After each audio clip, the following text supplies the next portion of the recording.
Now, let's turn our gaze to the vibrant, intelligent creature that will help us understand the nuances of trust, the parrot. Known for their dazzling plumage and playful antics, parrots are perhaps most famous for their uncanny ability to mimic sounds and voices. They can repeat words, phrases, songs, and even environmental noises with astonishing accuracy. This isn't mere imitation, it's a complex form of vocal learning, often indicating high levels of intelligence and social engagement. Parrots are inherently social animals. In their natural habitats, from the lush rainforests of the Amazon to the arid scrublands of Australia, they live in flocks, communicate constantly, and form strong pair bonds. Their intricate social dynamics rely heavily on communication for alarm calls, foraging information, and maintaining group cohesion. A parrot's ability to talk to humans, then, often stems from its innate drive to connect and integrate into its perceived flock, which in a domestic setting, becomes its human family. However, despite their remarkable capacity for vocalization and their social nature, parrots are also incredibly sensitive and keenly aware of their surroundings. They are prey animals, and their survival instincts are finely tuned. A sudden movement, a loud noise, or a perceived threat can trigger a flight response or a deep sense of caution. This inherent wariness isn't a flaw, it's a built-in survival mechanism. While they may charmingly repeat "hello" or "pretty bird," their internal world is constantly assessing safety and danger. Consider their interactions within a flock. While they engage in playful squabbles and affectionate preening, they also learn quickly from negative experiences. If one bird is harmed or threatened in a particular situation, the entire flock may become wary of similar circumstances. This learned caution is crucial for their survival in the wild. In a human home, a parrot might readily mimic your voice, echoing your words with astonishing clarity. It might even seem to understand when to say certain phrases. Yet, this mimicry doesn't automatically equate to blind trust. A parrot that has been startled, neglected, or handled roughly can quickly develop a deep-seated fear or wariness towards humans, or even specific individuals. It might still repeat sounds, a learned behavior, but its body language, its reluctance to be touched, or its anxious vocalizations might betray a profound lack of genuine trust. So, while the parrot's ability to imitate voices makes it seem incredibly open and communicative, its deeper instincts for self-preservation and its sensitivity to negative experiences mean that true, unwavering trust is something earned slowly and can be lost quickly. This intricate balance between mimicry and guardedness makes the parrot a compelling metaphor for our own human experiences with broken trust. Trust is the invisible foundation of all our relationships. It's the golden thread we weave with friends, family, colleagues, and romantic partners. It allows us to let down our guard, be vulnerable, and believe in the good faith of others. But when that thread breaks, the damage can be devastating. It's not just a disappointment, it's a fracture in our sense of security, a crack in our world. Feeling broken trust is like taking a punch to the gut. At first, there's shock, disbelief. How could this happen? I can't believe this person did that. Then comes a sharp pain, a mix of sadness, anger, and often, shame. Shame, not for being betrayed, but for having trusted. We question our own judgment, our ability to discern. We start reliving the moments, the promises, the signs we might have ignored. This experience leaves deep scars. The most evident is generalized distrust. After a significant betrayal, it's common for a person to close off. Every new interaction becomes a minefield. We look at others with a more critical eye, searching for flaws, signs that history might repeat itself. Phrases like, "I'll never trust anyone again," or "everyone is the same," become silent mantras, barriers we erect to protect ourselves from future pain. In daily life, this manifests in countless ways. You might become more reserved in conversations, avoiding sharing personal details for fear they'll be used against you. You might hesitate to take risks in collaborative projects, preferring to do everything yourself to ensure the outcome doesn't depend on someone else's failure. In romantic relationships, an immense difficulty can arise in fully committing again, in believing vows of love or future plans, always holding back, expecting the worst.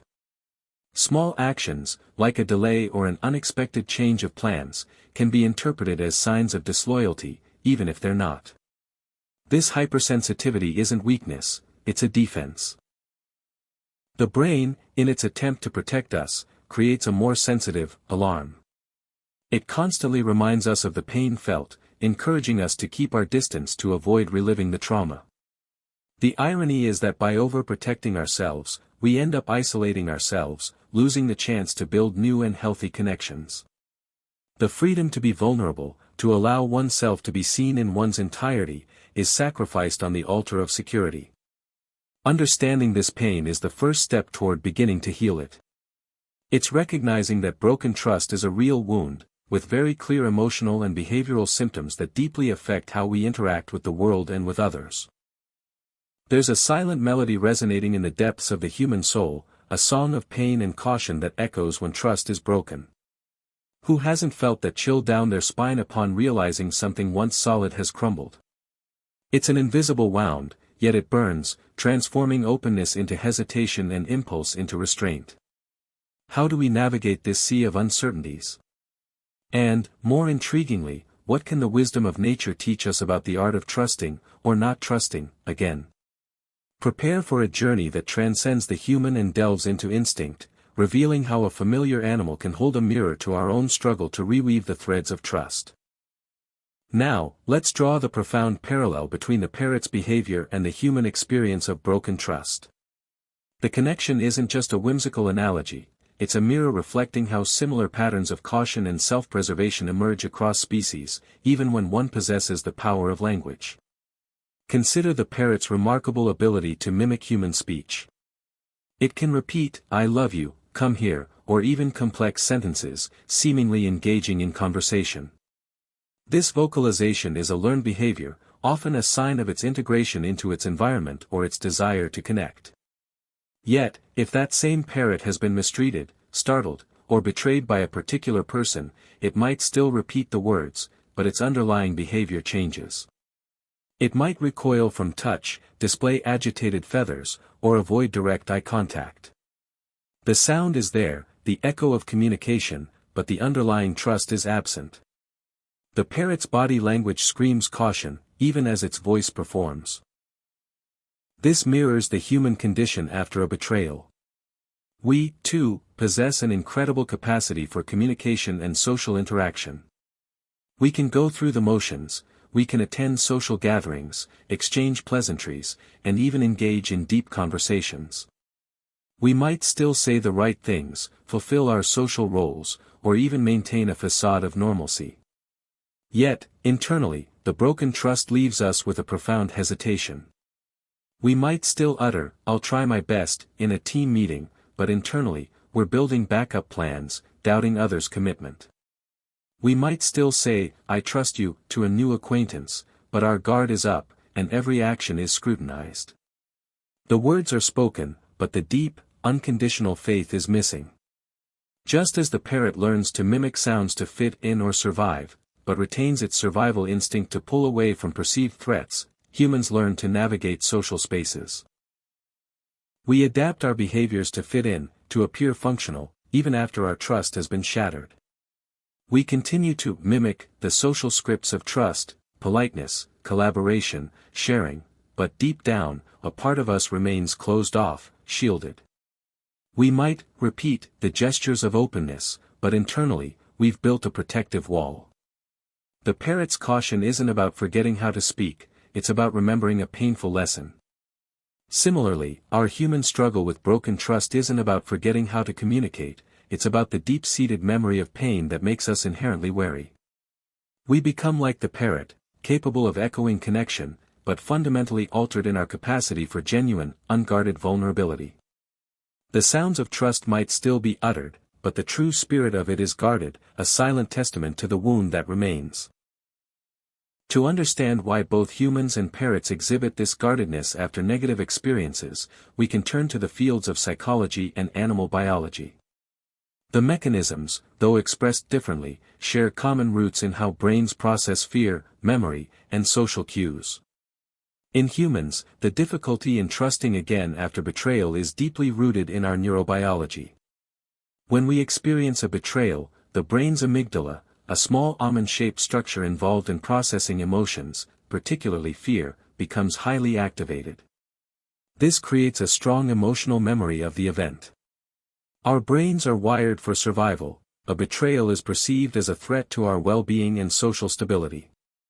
Consequently, the brain registers this experience as a danger signal. This leads to what psychologists call a safety-seeking behavior. Our cognitive processes become biased towards detecting potential threats, a phenomenon known as confirmation bias. We unconsciously look for cues that validate our newfound caution. If someone is slightly late, our brain might jump to conclusions of untrustworthiness, rather than considering traffic. This isn't a conscious choice, it's an automatic, protective response built on past pain. The release of stress hormones like cortisol during the betrayal also reinforces these neural pathways, making the memory more vivid and the defensive reactions more automatic. It's the brain's way of saying, remember this, so it doesn't happen again. For parrots, while they don't experience betrayal in the human sense, their behaviors are also driven by neurobiological processes related to learning and survival. Parrots possess highly developed brains, particularly in areas related to vocal learning and social cognition. Their ability to mimic is linked to complex neural pathways that allow them to process and reproduce sounds. However, their experiences with humans or other birds are also constantly being evaluated through a lens of safety. If a parrot experiences a frightening event or consistent negative interactions, e.g., rough handling, lack of predictable care, their stress response system is activated. Like humans, they learn to associate certain stimuli, particular person, a specific sound, with danger. This learned aversion can override their natural social curiosity. Even if they continue to mimic sounds, a well-established neural pathway for vocalization, their physiological and behavioral responses will signal fear or distrust. Their body language, flattened feathers, dilated pupils, avoidance, is a direct manifestation of their brain's assessment of threat, independent of their vocal capabilities. In essence, both species demonstrate a powerful connection between emotional memory and behavioral adaptation. For humans, it's the sophisticated interplay of cognitive biases and emotional scarring. For parrots, it's a primal survival instinct reinforced by learned associations. Both lead to a similar outcome, a profound guardedness that serves as a protective shield, whether it's against emotional pain or physical harm. The echoes of past harm shape future interactions, a testament to the brain's priority of self-preservation. Let's ground our understanding with some real-world, or very relatable hypothetical, examples that demonstrate how the dynamic of broken trust plays out in both human and animal spheres. These mini-stories will help illustrate the subtle and not-so-subtle ways in which a past wound influences present behavior. Imagine Sarah, a bright, enthusiastic professional who once poured her heart into a startup with a close friend. They shared dreams, late nights, and sacrifices. However, when the business faced a crucial decision, her friend secretly made a move that benefited only himself, leaving Sarah financially and emotionally stranded. Years later, Sarah is successful, but she finds it nearly impossible to fully delegate. When a new project requires teamwork, she might say, "I'll handle the finances, just send me the reports." She'll outwardly participate, attend meetings, and even offer advice, but she'll meticulously double-check every figure, verify every deadline, and privately worry about potential pitfalls. Her words and actions might align with collaboration, but her underlying vigilance, her inability to fully relinquish control, is a direct echo of that past betrayal. She's mimicking teamwork, but her deep-seated wariness remains. Consider Mark, whose ex-partner repeatedly lied about significant issues, shattering his sense of security.